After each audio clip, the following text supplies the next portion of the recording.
Like start பண்ணும்போது நம்ம பெரிய ஆளா போறோம், இல்ல இந்த சீரியல் நல்லா ஓட போகுது எதுவுமே தெரியாது. ஸோ ஸ்டார்ட்டிங் வந்து நீ எந்த ஒரு பயமும் இல்லாம நீங்க கால வச்சு ஒரு சீரியல்ல வந்திருக்கேன்னா, இன்னைக்கு திருப்பி அடுத்த ஸ்டெப் வந்து இதே மாரி நீ எதுவும் யோசிக்காம வைக்கணுன்றது தான் என்னோட டிட்டர்மினேஷனா இருந்தது. என்னோட புஷ் அதுவா தான் இருந்தது.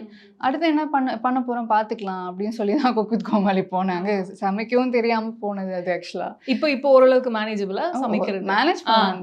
ஆக்சுவலி அஸ் இன் லைக் சாதாரண நம்ம டே டு டே சாப்பாடு பண்ணிடலாம். அங்க போனா அந்த மாதிரி நம்ம என்ன தயிர் சாதம், சாம்பார் சாதம் வைக்க போறோம். அங்க போனா நம்ம வந்து என்னது லசானியா பண்ணணும். ஒவ்வொரு நாள் டாஸ்க்கும் வேற வேற மாதிரி இருக்கும். Correct correct. கோமாளியோட நம்ம சேர்ந்து சமைக்கணும் வேற.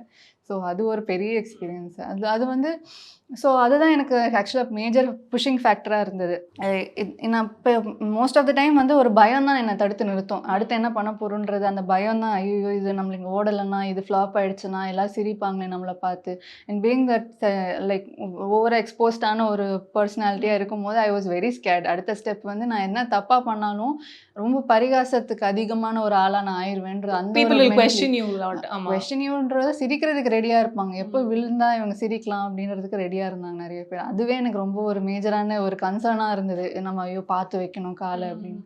ஸோ அப்படி இருக்கும்போது ஒரு பாயிண்ட்ல வந்து எவ்வளோ நாள் இதே நம்ம யோசிச்சுட்டு இருக்கும்போது அவன் மறந்து வேற ஏதோ சீரியலோ வேற ஏதோ ஒரு ஆர்டிஸ்ட்டை பார்த்துட்டு போயிடுவாங்க. நம்ம வந்து இதே யோசிச்சுட்டு இருக்க வேண்டான்ட்டு அதுலேருந்து வெளியில வந்தா CWC எனக்கு.